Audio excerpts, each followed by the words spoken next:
Hi friends, this is Vivek. Welcome to my channel. आज हम लोग एक्सप्लेन कर रहे हैं पार्ट 3 को। यहाँ पर हम लोग जो सॉल्व करने वाले हैं वो आईसीएसई 2026 एग्जामिनेशन के स्पेसिमेन क्वेश्चन पेपर है। किसका? मैथमेटिक्स का, राइट। तो हमने पहले ही दो पार्ट बना दिया है, पार्ट 1 एंड पार्ट 2। आज हमारा ये पार्ट 3 वीडियो है। Let's start with this. तो स्टार्ट विद क्वेश्चन नंबर 5। यहाँ पे क्या लिखा है देखिए, इन द गिवन फिगर, ये आपका फिगर दिया हुआ है, not drawn to scale. Not drawn to scale का मतलब क्या है ये समझिए। जैसे यहां पर आपको क्या लिखा है 9 सेंटीमीटर, पर ये क्या एक्चुअल में 9 सेंटीमीटर है? नहीं, इसलिए ये जस्ट एक लिख दिया है नॉट ड्रॉन टू स्केल, मतलब प्रॉपर मेजरमेंट नहीं है, just for reference. Chord AD and BC, AD आपका हो गया यहां से यहां तक, एडी एंड बीसी ये दो कॉर्ड दिया गया है। इंटरसेक्ट एट पी, और ये कहां पे इंटरसेक्ट कर रहे हैं? पी पे, यानी कि इस जगह पर ये पी है। Where A B is 9 centimetre, A B दे दिया है 9 सेंटीमीटर, पी भी दे दिया है 3 सेंटीमीटर, और पी डी दिया हुआ है 2 सेंटीमीटर, यानी कि ये कितना दिया हुआ है? 2 सेंटीमीटर। अब आपको प्रूफ क्या करना है? Let's see this. आपको ये प्रूफ करना है, पहला, ये triangle A P B is similar to triangle C P D. मतलब आपको प्रूफ करना है कि ये जो ट्रायंगल है और ये जो ट्रायंगल है आपस में सिमिलर है। Find the length of C D. उसके बाद आपको क्या करना है? इसका लेंथ निकालना है। और find the area of triangle this and this, मतलब रेशियो निकालना है एरिया का, राइट। मतलब इसका और इसका ट्रायंगल का रेशियो निकालना है। Let's start with this. Already हमने यहाँ पे क्या किया है, एक कंस्ट्रक्शन कर लिया है। सी जैसा वैसा क्वेश्चन था, बिल्कुल वैसे ही डायग्राम है। तो सबसे पहले आपको प्रूफ क्या करना था? आपको ये प्रूफ करना था कि ये जो ट्रायंगल है, राइट, ये जो ट्रायंगल है और ये ट्रायंगल क्या है? आपस में सिमिलर है। मतलब this triangle is similar to this triangle. Hope it is clear. Let's start with this. इसको कैसे करना? तो हम लोग सीधा लिख देंगे यहाँ पे क्या, from फिगर से हम लोग ये लिख सकते हैं क्या, angle A P B is equal to angle C P D. अब ए पी बी कहाँ पर है? ये देखिए आपका ए दिख रहा है, ए पी, फिर आपको दिख रहा है बी पी। ये जो एंगल है और ये जो एंगल है, राइट, ये और ये एंगल, इजंट इट, ये क्या है? आपस में इक्वल है। क्यों? Vertically opposite angle. ऐसा क्यों? Vertically opposite angle. और बोर्ड एग्जाम में अगर आप पूरा लिखेंगे तो बेटर रहेगा, ठीक है। और नहीं भी लिखते हैं तो मार्क्स उतना कटता नहीं है, लेकिन जो परफेक्शन चाहिए होती है तो you need to write complete statement. फिर यहाँ पे लिख सकते हैं angle B A P is equal to angle C D P C, DCP, right. ऐसा क्यों? अब आप देखो, क्या ये एंगल और ये एंगल इक्वल है? क्यों? अब आप ध्यान से समझिएगा। अगर मैं यहाँ पे आपको बताता हूं, देखो ये जो CD है ये एक आर्क है, राइट। और एक आर्क से जितना भी एंगल सरकमफ्रेंस पे बनता है, राइट, जितना भी एंगल सरकमफ्रेंस पे बनता है तो वो क्या होगा? इक्वल होगा, इजंट इट? ये और ये। That's why we say that this angle is equal to this angle. Hope it is clear. तो यहां पे लिख सकते हैं क्या, angle subtend from same arc, right? तो from angle similarities,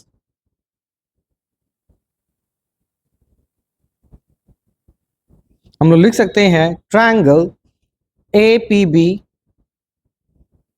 is similar to triangle DPC, right. अब जब ये दोनों ट्रायंगल आपस में सिमिलर हो गया है तो हम लोग क्या करेंगे, एक स्प्लिट ट्रायंगल बना लेते हैं फॉर आर कन्वीनियंस। तो देखिए हम दो ट्रायंगल बना ले रहे हैं यहां पर, मतलब यही दोनों ट्रायंगल है। अब जब भी हम लोग स्प्लिट ट्रायंगल करते हैं ना, तो जो करस्पॉन्डिंग एंगल जो होगा, सपोज ये और ये इक्वल है, ऐसे ही रखना होगा। मतलब ये और ये पार्ट भी आपको इक्वल वाला पार्ट ही रखना होगा। ये नहीं कि यहाँ का इक्वल पार्ट है आपने इसको कंसिडर कर लिया, ये मत कीजिएगा आप। अब हुआ क्या देखते हैं। तो देखिए सब में दोनों में पहले तो P क्या है, यहाँ पर है, तो हमने P यहाँ लिख दिया। फिर कौन सा एंगल इक्वल है? तो A एंगल जो है C के इक्वल है, तो एक तरफ लिख दीजिए A और एक तरफ लिख दीजिए C। तो PA के साथ कौन बचा? B, और CP के साथ कौन बचा? D। तो as these two triangle are similar, तो जब ये दोनों ट्रायंगल सिमिलर है तो इनके साइड के रेशियोज भी क्या होंगे, ऑब्वियसली इक्वल होंगे। तो हम लोग लिख सकते हैं हेंस करस्पॉन्डिंग साइड के रेशियो यानी कि AP by PC is equal to AB by CD is equal to PB by PD, right. यानी कि करस्पॉन्डिंग साइड के रेशियोज भी क्या हो गए, इक्वल हो गए। और ये क्यों हुआ, because this two triangle are similar. Now अब आगे आते हैं, अब गिवन क्या क्या है उस पर हम थोड़ा फोकस करते हैं। तो आप देखो डायग्राम में अगर आप देखोगे तो AB आपका दिया गया है, राइट। AB का वैल्यू कितना है 9, चलिए 9 लिख लीजिए यहाँ पे। फिर B से PB दिया हुआ है कितना 3 सेंटीमीटर, चलो लिख लिया भैया। फिर यहाँ पे दिया हुआ है P से D दिया हुआ है कितना 2 सेंटीमीटर। अब आप देखिए कि क्वेश्चन में आपको फाइंड क्या करना था, राइट। तो फाइंड आपको करना था CD को। तो CD कहां पर है, ऑब्वियसली यहां पर है। तो हम लोग अभी जो रेशियोज लिखे उनमें से उन्हीं पार्ट को लेते हैं। तो हम लोग किसको सॉल्व करें, B नंबर पार्ट को। तो अभी हमने क्या लिखा था, AB by CD is equal to PB by PD, right. चलिए AB का वैल्यू कितना है 9 है, CD का वैल्यू आपको निकालना है, इज इक्वल टू PB कितना दिया हुआ है 3 और यहाँ पे PD कितना दिया हुआ है आपका 2। तो देखिए ये और ये न्यूमरेटर में कैंसिल हो जाएगा, 3 3 ज़ा 9 और 3 2 ज़ा 6। तो यानी कि CD कितना हो गया 6 centimetre. Hope it is clear now. अब आपको क्या करना है, हम लोग C पार्ट पे आएंगे। यानी कि आपका C पार्ट में क्या था, तो आपका C पार्ट में था find the area of triangle APB is to CPD, यानी कि इसके हमको क्या निकालना है, एरिया का रेशियो निकालना है।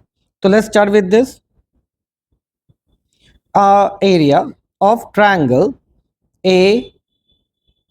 APB divided by area of triangle PCD। तो आपको पता होगा कि जब दो ट्रायंगल आपस में सिमिलर होते हैं तो उनके साइड के रेशियोज एरिया जो होते हैं उनके साइड के स्क्वायर के बराबर होते हैं, राइट। तो PB बाई PD लिख देते हैं, isn't it? और PB का वैल्यू कितना है 3 का स्क्वायर और इसका एरिया कितना, मतलब इसका साइड कितना है 2 का स्क्वायर, यानी कि 9/4। तो this is all about ratio. तो देयरफॉर आंसर क्या हो गया 9:4। Hope it is clear. Now move to the next question. अब आते हैं हमारे नेक्स्ट क्वेश्चन पे, देखते हैं क्या लिखा है। Mister Sam has a recurring deposit account and deposited 600 per month. यानी कि जो मिस्टर सैम है वो 600 रुपए करके हर महीने क्या करता है, जमा करता है फॉर 2 ईयर। तो आपको पता है कि यहाँ पे ईयर को हम लोग क्या करेंगे, मंथ में कन्वर्ट करते हैं। तो यानी 2 into 12 that is 24 month. If he get 15,600 at the time of maturity amount, ठीक है, मैच्योरिटी यानी कि ये जो है उसका मैच्योरिटी वैल्यू है। तो मैच्योरिटी वैल्यू क्या होता है, basically principal plus interest, right. Find the rate of interest earn by him. तो आपको क्या निकालना है कि किस रेट से उसको इंटरेस्ट मिला। तो लेट्स से अब हमने सारा गिवन लिख दिया और रेट क्या लिखा, सबसे पहला the rate of interest R%। मान लिया कि रेट ऑफ इंटरेस्ट क्या है R% है। प्रिंसिपल दिया हुआ था 600 पर मंथ, एन दिया यानी टाइम दिया है 2 ईयर दैट इज 24 मंथ्स लिख दिया हमने। और जो MV है ये ध्यान रखिए ये मार्केट वैल्यू नहीं है, ये मैच्योरिटी वैल्यू दैट इज 15,600। अब हम लोग स्टार्ट करते हैं इसके सॉल्यूशन को। तो एज वी नो, जैसा कि हम जानते हैं maturity value is equal to N into P, मतलब N नंबर ऑफ मंथ्स जो है वो रहेगा इनटू प्रिंसिपल, मतलब कि 24 महीने के लिए कितना उसने प्रिंसिपल दिया, साथ में इंटरेस्ट।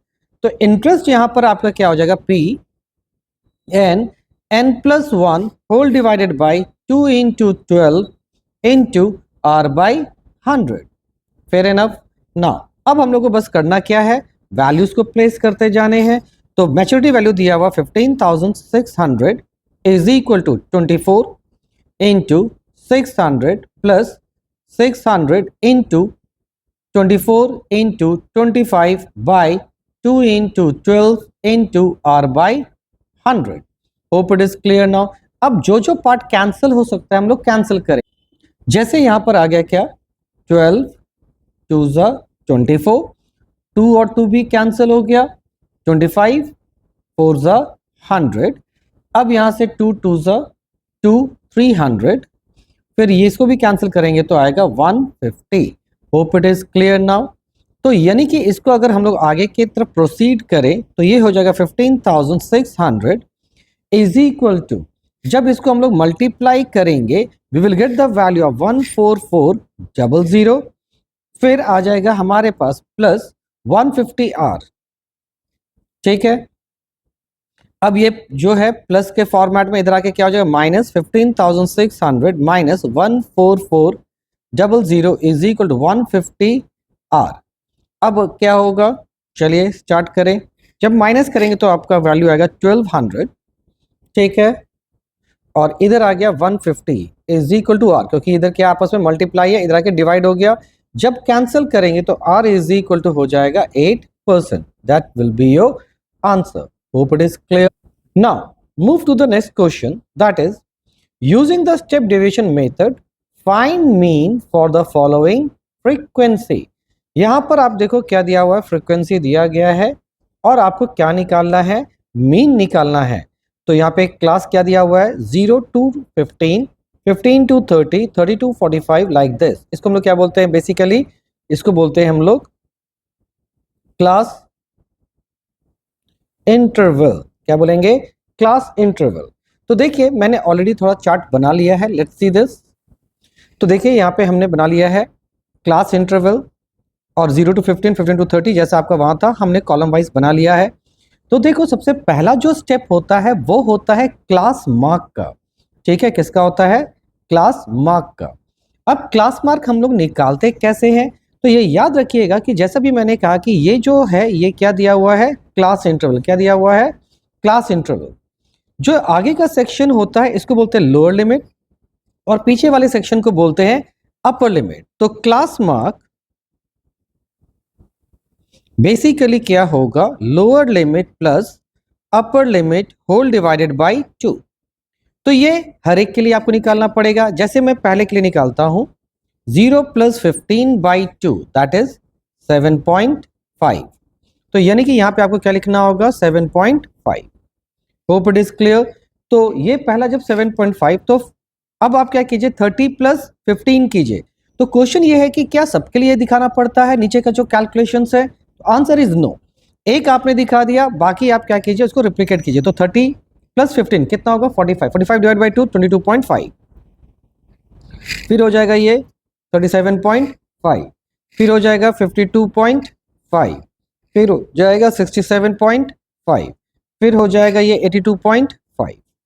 ठीक है, this is all about class mark. अब हम लोग को क्या निकालना होता है, dx. क्या निकालना होता है, third part that is dx. और dx इज इक्वल टू क्या होता है, बेसिकली x माइनस a. अब a क्या है, a बेसिकली है एज्यूम्ड मीन. क्या है, एज्यूम्ड मीन मतलब माना हुआ मीन. तो और ये जो एज्यूम्ड मीन है ये किसका पार्ट होता है, तो बेसिकली ये होता है क्लास मार्क का पार्ट. ये किसका पार्ट होगा, क्लास मार्क का पार्ट. अब क्वेश्चन ये है कि क्लास मार्क में हम किसको मानेंगे, a. तो देखिए क्लास मार्क आपको यहां से लेके यहां तक है, आप किसी को भी a मान सकते हैं. तो यूजुअली हम लोग क्या करते हैं, ज्यादातर हम सेंट्रल वैल्यू को मानते हैं, राइट. तो मान लीजिए हमने क्या माना, a किसको मान रहे हैं, इसको मान लेते हैं a. ठीक है, तो a जब इसको मानेंगे तो ये जो dx होगा मतलब इसके लिए यहां पर क्या होगा, यहां पे मैंने लिख दिया क्या, x माइनस a. क्या लिख दिया है, x माइनस a, यानी कि 7.5 माइनस 52.5 इनको माइनस करना होगा. तो लेट्स जब माइनस कीजिएगा तो आपके पास आ गया कितना, माइनस 45. तो लिखना स्टार्ट करते हैं हम लोग, माइनस 45.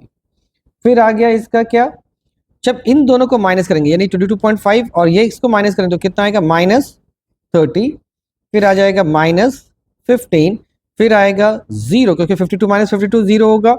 फिर आ जाएगा आपका 15 और फिर आ जाएगा आपका 30 that is a positive value. क्यों, क्योंकि 67.5 माइनस 52.5 तो ये बड़ा है. नाउ अब हम लोग को क्या करना है, dx, तो dx इज इक्वल टू क्या होता है, dx बाई h होता है, और h का मतलब होता है कॉमन फैक्टर। यहां पे h क्या होगा,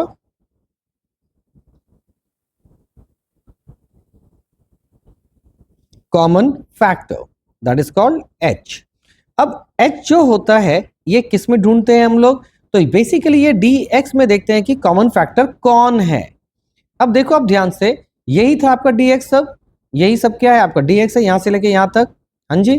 तो ये जो dx है इसका कॉमन फैक्टर कितना है, तो आप देखो सब में 15 का ये मल्टीपल है, किसका है ये, 15 का मल्टीपल है। तो हम क्या करेंगे, 15 से सबको डिवाइड करेंगे, तो ये जब 15 से डिवाइड होगा तो ये कितना होगा, -3 -2 -1 0 1 2। अब हमारे पास क्या है, फ्रीक्वेंसी, तो फ्रीक्वेंसी तो हमें देख के लिखना पड़ेगा, जो कि आपका टेबल दिया गया था। Let's start with this. तो यहां पे देखिए फ्रीक्वेंसी 3 4 7 6 3 4 7 6 8 2 8 2। ना अब हमें क्या करना है, एफ डी एक्स जस्ट, यानी कि इन दोनों को मल्टीप्लाई करना है, इन दोनों को मल्टीप्लाई करना है, इन दोनों को मल्टीप्लाई करते हुए जाना है, राइट। तो हम लोग क्या करेंगे, चलो मल्टीप्लाई स्टार्ट करते हैं, तो ये हो जाएगा -9, राइट, फिर हो जाएगा -8, फिर हो जाएगा -7, ये हो गया 6, ये हो गया 8, ये हो गया 4। अब आप देखो हमने पहले ही यहाँ पे कॉलम को तैयार कर रखा है कि आपको किन किन चीजों का सम लेना होगा। ये जो सिंबल है दैट इज कॉल्ड समेशन, यानी कि सम ऑफ, क्या होगा ये, सम ऑफ किसका, सम ऑफ फ्रीक्वेंसी का। तो इनको ऐड करके आपका कितना आएगा, तो फ्रीक्वेंसी का सम आ रहा है आपका 30, और इसका सम जो आ रहा है वो आ रहा है -12, राइट। तो this is all about the values. अब हम लोग को क्या करना होगा, तो आपको ये पता होना चाहिए कि मीन निकालने का जो फॉर्मूला होता है वो क्या है, a plus summation F D x just by summation x into H, right. ये कौन सा फॉर्मूला है, ये बेसिकली स्टेप डेविएशन का फॉर्मूला है। अब हम लोग क्या करेंगे, वैल्यूज को प्लेस करना स्टार्ट करते हैं, राइट। Let's see this. तो a का वैल्यू कितना था हमारे पास, तो a का वैल्यू था हमारा 52.5 plus summation F D x का वैल्यू कितना आया था, -12, समेशन एफ का वैल्यू था 30, और ये था आपका 15, 15 टू 30, ये हो गया -6। तो आपका आया 52.5 -6, दैट विल बी 46.5। ये हो गया आपका answer. Hope it is clear. Now next question में हमारा क्या दिया, देखिए, find the coordinate of the centroid P of a triangle ABC whose vertices are A, B, C. Hence, find the equation of the line passing through P and parallel to AB. आपको क्या करना है, ये equations find करना है जो कि क्या रहेगा, पैरेलल टू AB रहेगा। तो सबसे पहले हमें क्या करना होगा, हमें सेंट्रॉइड का कोऑर्डिनेट निकालना होगा। Let's say this. तो हमने यहाँ पर एक डायग्राम बना लिया है, ठीक है, एक ट्रायंगल बना लिया ABC, और P एक क्या है, सेंट्रॉइड है, विच इज दिस वन। मैं ब्लैक करके बना पा रहा हूँ यहाँ पे, देखिए। तो ये सेंट्रॉइड है और आपको इसी का कोऑर्डिनेट निकालना है। तो सेंट्रॉइड होता क्या है, पहले थोड़ा इस पे समझिए। बेसिकली सेंट्रॉइड एक वो पार्ट है जो मीडियन से तैयार होता है, और मीडियन क्या है, मीडियन एक वो लाइन सेगमेंट है जो अपोजिट साइड को क्या करता है, इक्वली डिवाइड करता है। लाइक ये और ये क्या हो गया, इक्वली डिवाइड हो गया। तो ये हो गया सी से, मान के चलिए यहाँ पे m है, तो ये सी एम क्या हो जाएगा, एक बेसिकली ये हो जाएगा आपका मीडियन, राइट। तो चलिए अब स्टार्ट करते हैं हमारा सेंट्रॉइड के लिए, इजंट इट। नाउ अब क्या है, तो as we know from formula, तो डायरेक्टली यहाँ पे आप फॉर्मूला लगा सकते हैं क्योंकि तीनों का कोऑर्डिनेट दिया हुआ है। तो फ्रॉम फॉर्मूला या बाय फॉर्मूला,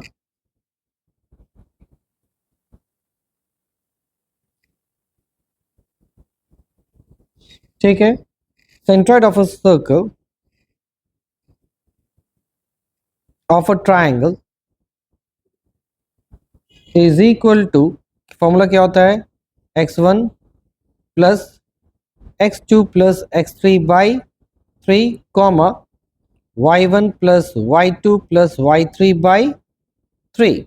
अब क्वेश्चन यहाँ पे है कि x1 x2 x3 कौन है, तो मान लीजिए ये है x1 कॉमा y1, ये है x2 कॉमा y2 और ये है x3 कॉमा y3। तो चलो स्टार्ट करें फिर। तो यहाँ पे हम लोग क्या करेंगे, वैल्यू को सब्स्टिट्यूट करेंगे।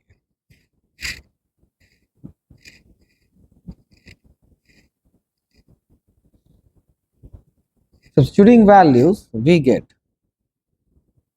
तो हमें क्या मिलेगा, centroid of a triangle ABC. तो हमारे पास हो जाएगा -1 प्लस 3 प्लस 0 बाई 3, ठीक है, कॉमा फिर है 3 प्लस -1 प्लस 0 बाई 3। तो यहाँ पे हो गया क्या, 3 में से बन गया 2/3, कॉमा, अच्छा एक्चुअली यहाँ पर ये कोऑर्डिनेट है ना, तो कोऑर्डिनेट को हम लोग इस हिसाब से नहीं लिखते हैं, एक्चुअली यहाँ पे हमें यही देना होगा, राइट। और ये भी हो जाएगा कितना, 2/3।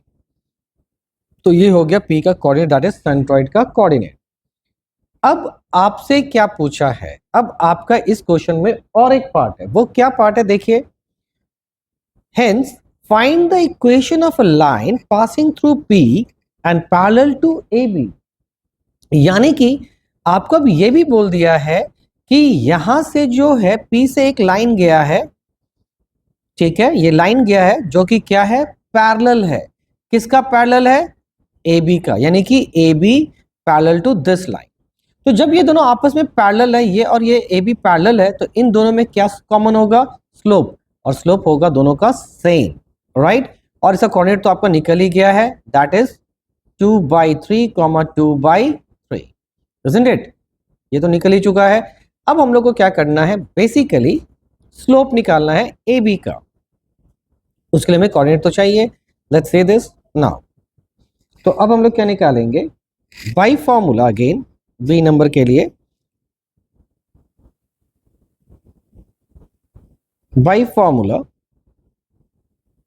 Slope that is m is equal to, formula क्या होता है, y2 minus y1 by x2 minus x1। तो यानी कि यहां पर हो जाएगा आपका y2 कितना है, -1। देखिए आप यहां पे ध्यान से, -1 और इसको, isn't it? तो ये हो गया क्या, -1 माइनस 3, x2 कितना हमारे पास 3, minus of minus that is +1, तो ये हो गया -4/4, कैंसिल होके -1। तो ये हो गया slope of AB, right.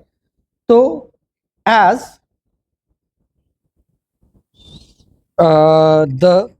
As यहाँ पे हम लोग का क्या है, जब AB का स्लोप ये है, तो जो लाइन पैरेलल गया उसका भी वही होगा स्लोप। तो as we know that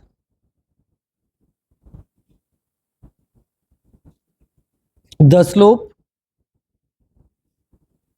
of parallel lines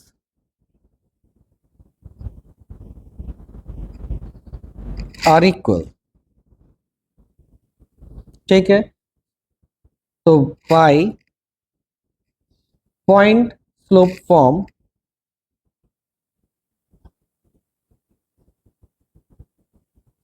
ठीक है, पॉइंट स्लोप फॉर्म का मतलब जिसमें एक कोऑर्डिनेट दिया रहेगा x1 y1 और एक क्या दिया रहेगा, स्लोप। तब हम लोग क्या यूज करेंगे, formula y minus y1 is equal to m x minus x1, यही फॉर्मूला यूज होता है, y माइनस।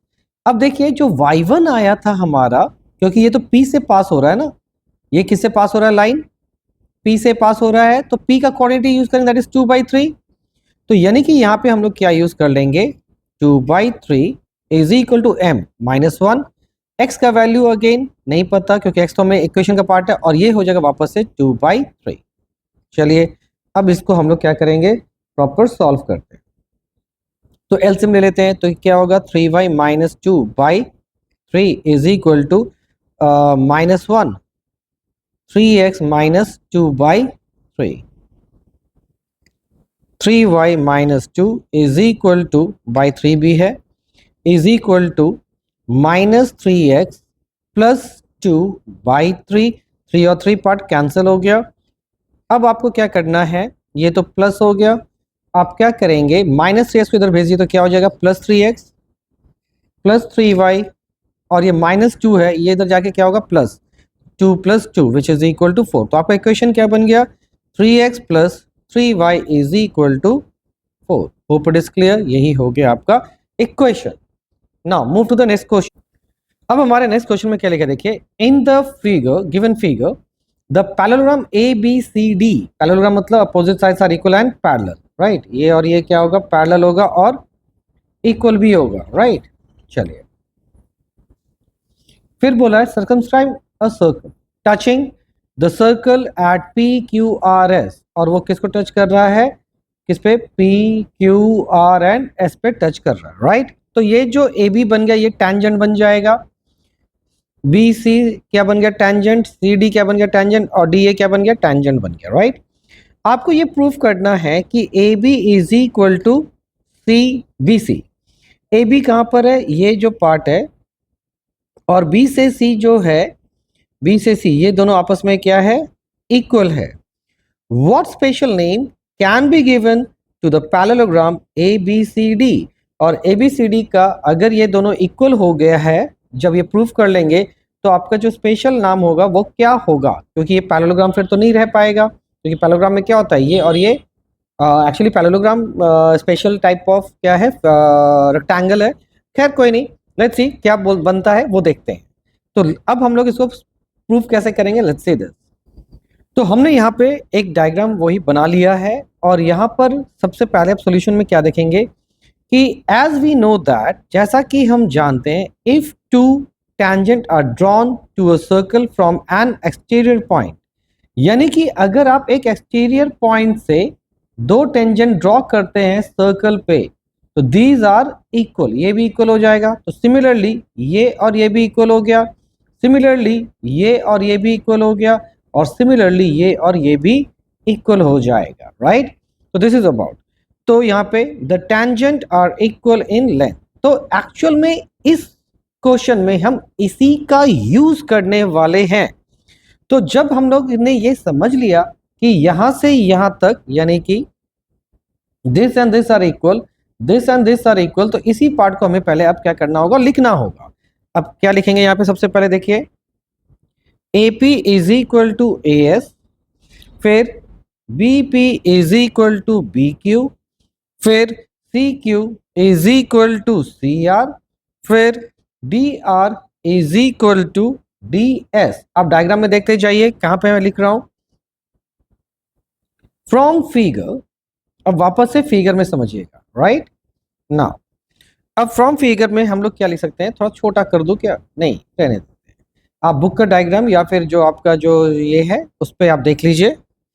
तो from figure we can write AB plus CD is equal to AP plus BP plus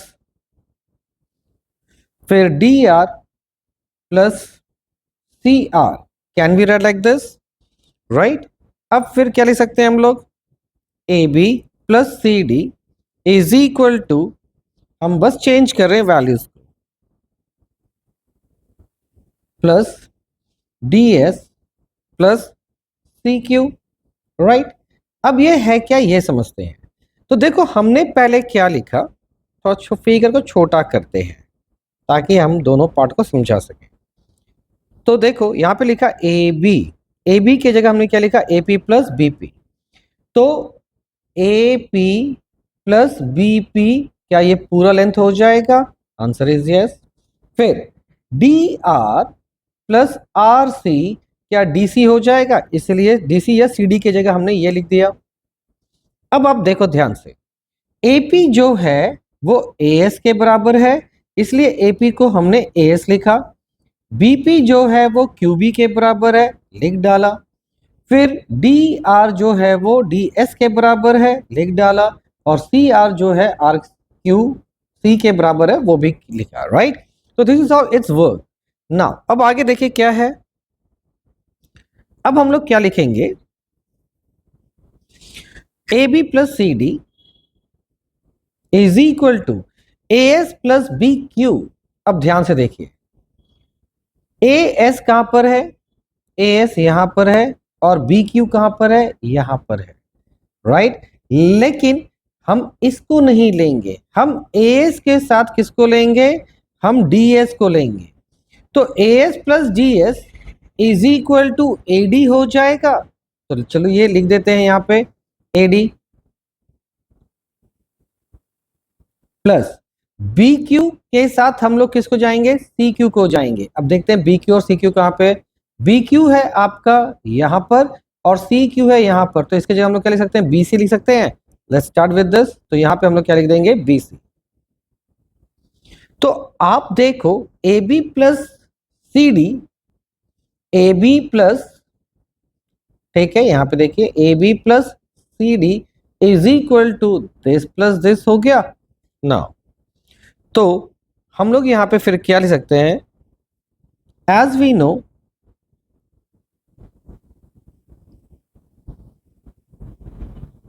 जैसा कि हम जानते हैं that opposite sides of parallelogram are equal. Opposite side क्या होता है, इक्वल होता है। तो हम क्या लिख सकते हैं, A B is equal to C D and A D is equal to B C, yes और नो। तो अब ऐसा क्यों लिखा ये समझिए। तो क्या मैं इस ए सी डी के जगह ए बी लिख सकता हूं और इस बी सी के जगह मैं ए डी लिख सकता हूं, क्योंकि ये जो बी सी है वो किसके बराबर है, ए डी के बराबर है। तो मैं इसको चेंज कर सकता हूं। तो यानी कि हमारा जो अपर इक्वेशन है, यानी कि ये किस में बदल जाएगा, A B plus A B is equal to A D plus A D, या फिर आप बी सी कर लीजिए, कोई बात नहीं है, क्योंकि क्वेश्चन बी सी था आई सपोज, राइट। आप ए डी भी ले सकते हैं। तो आप क्या कीजिए, B C plus B C, A B plus A B क्या हो गया, 2 ऑफ ए बी हो गया और 2 ऑफ बी सी हो गया। 2 और 2 कैंसिल, तो हम लिख सकते हैं क्या, A B is equal to B C, hence proved. तो आई सपोज ये आपको अब क्लियर हो चुका है। अब मूव करते हैं हमारे नेक्स्ट पार्ट।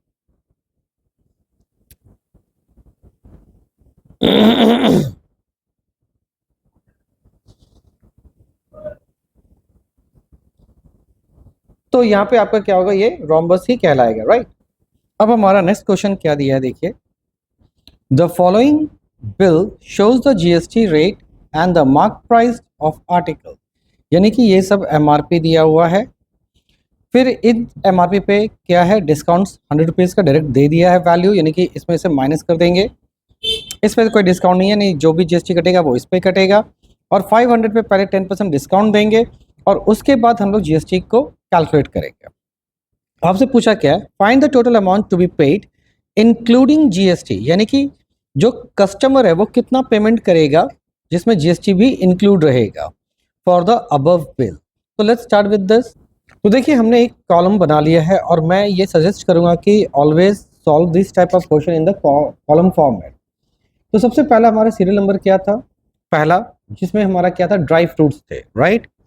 ड्राई फ्रूट्स का जो मार्क प्राइस दिया था वो कितना दिया था, 1200, डिस्काउंट कितना है, 100 है। तो प्राइस आफ्टर डिस्काउंट क्या होगा, तो आपको ये पता है कि डिस्काउंट जो होता है वो मार्क प्राइस से क्या करना होता है, माइनस करना होता है, यानी कि 1200 माइनस 100, तो ये हो गया 1100। तो this is price after discount. अब हमें जो जीएसटी लगेगा वो किस पे लगेगा, 1100 पे लगेगा और जीएसटी का रेट यहाँ पे किया जाता है 12% था। तो यानी कि हम लोग क्या करेंगे, 12% ऑफ 1100 कर देंगे। तो जब इसको कैलकुलेट करेंगे तो क्या होगा, 12/100 इंटू 1100, ये और ये कट गया, ये और ये कट गया, तो ये हो जाएगा 132, isn't it? और प्राइस इंक्लूडिंग जीएसटी, तो यानी कि हम क्या करेंगे, इन दोनों को प्लस कर देंगे, राइट, 1100 और इसको, तो हमारे पास आएगा कितना, 1232, 1232, राइट। ये हो गया price including for dry fruits का, इंक्लूडिंग जीएसटी। अब यहाँ पर जो व्हीट फ्लावर है यहां पर आपका कोई भी डिस्काउंट नहीं है, तो ये कितना हो जाएगा, 280 ही रहेगा, 286 एक्चुअली शायद, राइट 286 है तो ये 286 ही रखेंगे। और इस पे हमारा जीएसटी बोला है वो क्या बोला है, 5%। ये आप देखिएगा जो आपको क्वेश्चन में दिया है वो यहाँ पे क्या दिया है, जीएसटी 5% दिया, राइट। तो यहाँ पे आप देखिए इस जगह लिखा हुआ है 5%, तो इसी का हम लोग यूज करने वाले हैं। तो यानी कि क्या हो गया, 5/100 इंटू 286। तो जब इसको हम लोग कैलकुलेट करेंगे तो हमारे पास आएगा कितना, 14.30।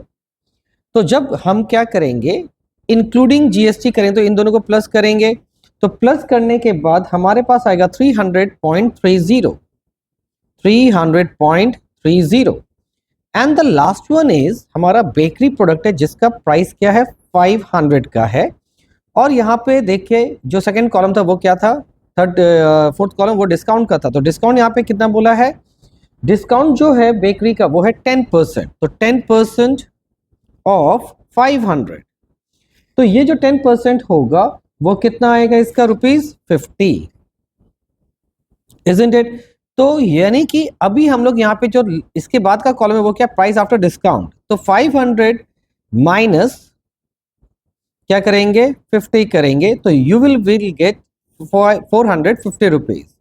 और इस पे जो जीएसटी है वो आपका दिया गया है, लेट्स सी कितना जीएसटी है, दैट इज 12%, यानी कि वापस से हमें 12% 450 पे कमीशन काटना होगा।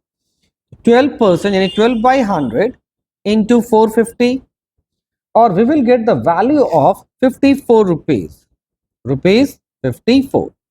तो यानी कि हम दोनों को क्या करेंगे, ऐड कर देंगे, क्योंकि जीएसटी के साथ चाहिए हम लोग को। तो ये हो जाएगा आपका कितना, 504 रुपीज 504।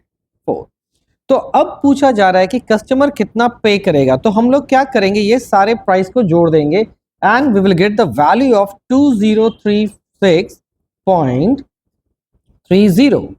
ये अमाउंट होगा after GST, the total amount to be paid. यहां लिख देते हैं total amount to be paid by the customer, that is 2036। तो ये याद रखिएगा कि इन चीजों को हमेशा कॉलम में बनाइए ताकि आपको क्या हो, सॉल्व करने में आसानी होगा। नहीं तो क्या होगा, पेज भी जाएगा, बहुत लेंदी बनेगा, टाइम टेकिंग होता है। यहाँ पे सारा कुछ एक ही लाइन में होते जा रहा है, कैलकुलेशन सारे। अब हम लोग मूव करते हैं क्वेश्चन नंबर 7 पे। यहाँ पे क्या लिखा है देखिए, draw a necessary diagram. Obviously यहाँ पे आपको समझ में आ रहा होगा कि ये क्या है, एक हाइट एंड डिस्टेंस का ये क्वेश्चन है। तो हाइट एंड डिस्टेंस में आपको ये पता है कि without diagram you are not able to solve any question. तो यहाँ पे बोल भी दिया कि ड्रॉ ए नेसेसरी डायग्राम, ठीक है, बोल दिया, नहीं भी बोलता तो आपको बनाना तो पड़ता ही। A man on the top of a lighthouse observed the angle of depression of two ships on the opposite side of the lighthouse at 30 degree and 50 degree। अब आपका क्या बोला है कि एक लाइट हाउस है, इसके दोनों तरफ क्या है, एक शिप है, ठीक है, एक नहीं दो शिप है। एक का जो एंगल ऑफ डिप्रेशन आ रहा है वो कितना आ रहा है, 30 डिग्री का, और एक का एंगल ऑफ डिप्रेशन कितने का आ रहा है, 50 डिग्री का, right. If the height of the lighthouse is 80 metre, और इसका हाइट दे दिया क्या, 80 metre. Find the distance between the two ship given, your answer correct to the nearest metre. तो यानी कि यहां पर आपको किसका यूज करना पड़ेगा, ट्रिग्नोमेट्रिकल टेबल का यूज करना पड़ेगा। तो देखिए ट्रिग्नोमेट्रिकल टेबल का यूज कैसे करते हैं, इसके लिए मैं एक अलग वीडियो बनाऊंगा। वेल फिलहाल अभी आप ये समझिए कि इसको हम लोग सॉल्व कैसे करेंगे, राइट। चलिए आते हैं हमारे कैलकुलेशंस। अब सॉल्यूशन में हम लोग क्या लिखेंगे, सबसे पहले हम लोग को लिखना होगा गिवन। गिवन में क्या है देखिए, the height of the light house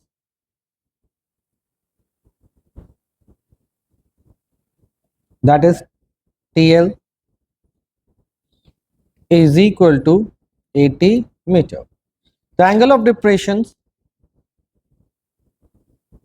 the angle of depressions are 30 degree and 50 degree। फिर लिखेंगे these are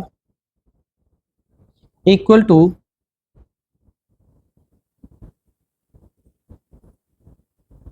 interior alternate angle या फिर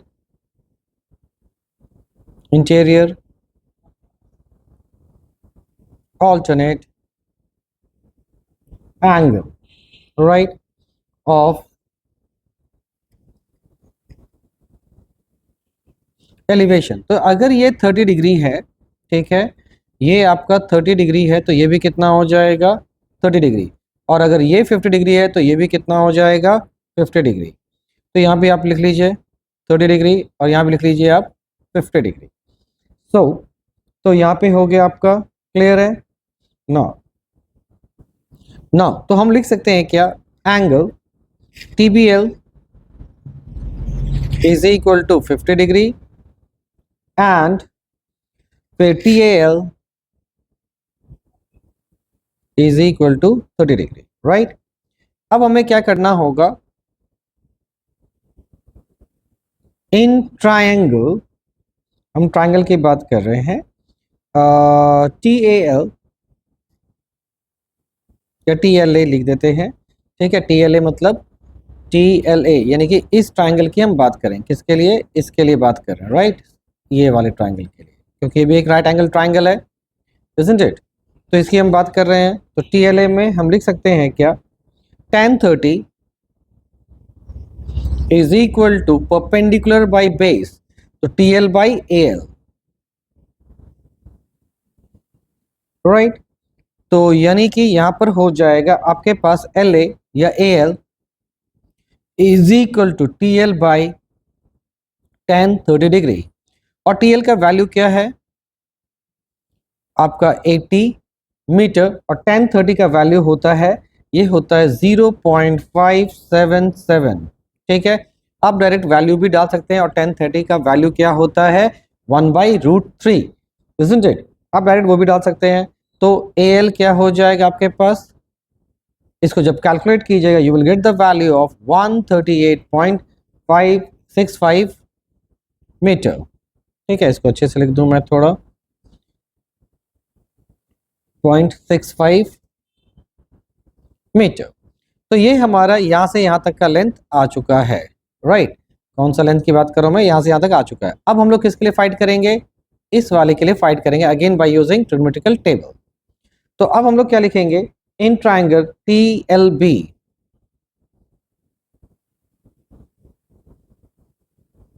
right, tan 50 degree is equal to TL by LB, isn't it?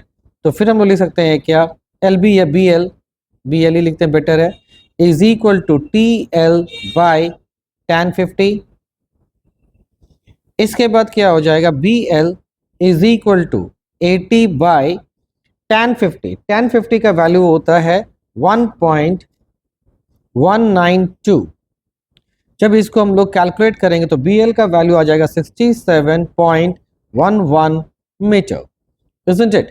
तो आपको क्या निकालना था, A से B तक का लेंथ निकालना था, that is a distance between two ship.